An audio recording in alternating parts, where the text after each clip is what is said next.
বর্ষাকালটা যে কেন আসে, বাড়ি থেকে বেরোতে আমার একদম ভালো লাগে না বর্ষাকালে। বৃষ্টি ভালোবাসি কিন্তু বর্ষাকাল না। তেমনই আমি শীত ভালোবাসি, তবে শীতকাল আমার একদম পছন্দের নয়। আমার যতই বস্তা পচা গরম হোক তাও আমার গরমকালই ভালো লাগে। দেখো, বৃষ্টির মধ্যে বেরিয়ে পড়েছিলাম অনেক সকালবেলা। তারপরে আজকে আমি চলে এসেছি আরও একটা শ্যুটের কাজে। আমার শ্যুটটা আজকে ছিল ব্যারাকপুরে। ব্যারাকপুর ঠিক বলা চলে না, হ্যাঁ ব্যারাকপুরই, মানে ব্যারাকপুর থেকে নেমে আবার অটো করে ওই 10-15 মিনিট। আমার মোটামুটি আসার টাইম ছিল ওই 10:30 থেকে 11টার মধ্যে। কিন্তু আজকেও এত বৃষ্টি শুরু হয়েছে, দমদম পর্যন্ত আসার পর আমি দাঁড়িয়ে পড়েছিলাম কিছুক্ষণ। বৃষ্টিটা যখন একটু কমলো তখন আমি উঠে পড়েছিলাম ব্যারাকপুর লোকালে। তাই 10:30 থেকে 11টার মধ্যে তো আসতে পারিনি, ওই প্রায় 12টা বেজে গিয়েছিল যেতে যেতে। তাই যেহেতু ওই শাড়ি পরতে পরতে দুপুরই হয়ে গিয়েছিল, তো দিদি বলল যে চল আমরা আগে খেয়ে নিই।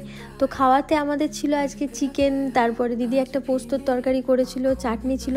মানে দিদির হাতের রান্না এত ভালো এত ভালো। এটা হচ্ছে সুতোপাদির সাথে আমার সেকেন্ড কাজ। এর প্রথমে আমার একটা কাজ হয়েছিল, আর এটা হচ্ছে সেকেন্ড টাইম। তো ফার্স্ট যখন দিদির সাথে আমার দেখা হয়েছিল, দিদি আমার জন্য চাউমিন করে এনেছিল। ওটা এত টেস্টি ছিল, এত টেস্টি ছিল। আর সেকেন্ডবারে যে আবার আমার সুতোপাদির সাথে কাজ হবে এটা আমি কখনো ভাবতে পারিনি। দিদি আবার আমাকে ডেকেছিল, যার কারণে আজকে আমি চলে গিয়েছিলাম খুব আনন্দের সাথে। আজকে আমার শ্যুটটা ছিল একটা বৃদ্ধির লুকের ওপরে।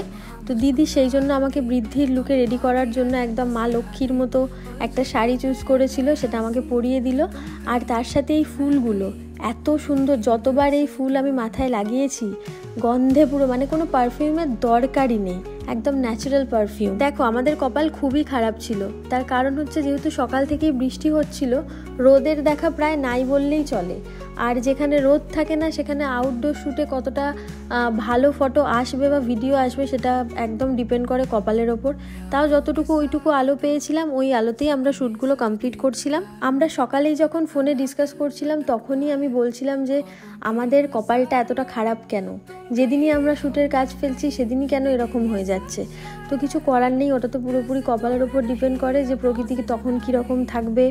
আর এখন যেহেতু বর্ষাকাল, যে কোনো টাইমে বৃষ্টি চলে আসবে।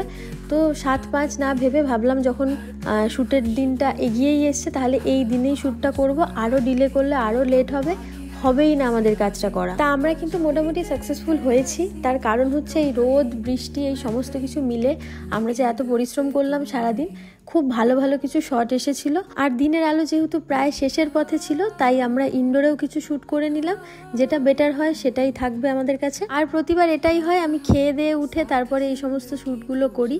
এটাও কিন্তু একদম ভরা পেটে ভাত টাত খেয়ে তারপরে এসে দুখানা শ্যুট করেছি। তো চলো, তোমাদের সাথে আবার দেখা হচ্ছে নেক্সট ভিডিওতে। ততদিনের জন্য তোমরা সবাই সুস্থ থেকো, ভালো থেকো, বাই বাই।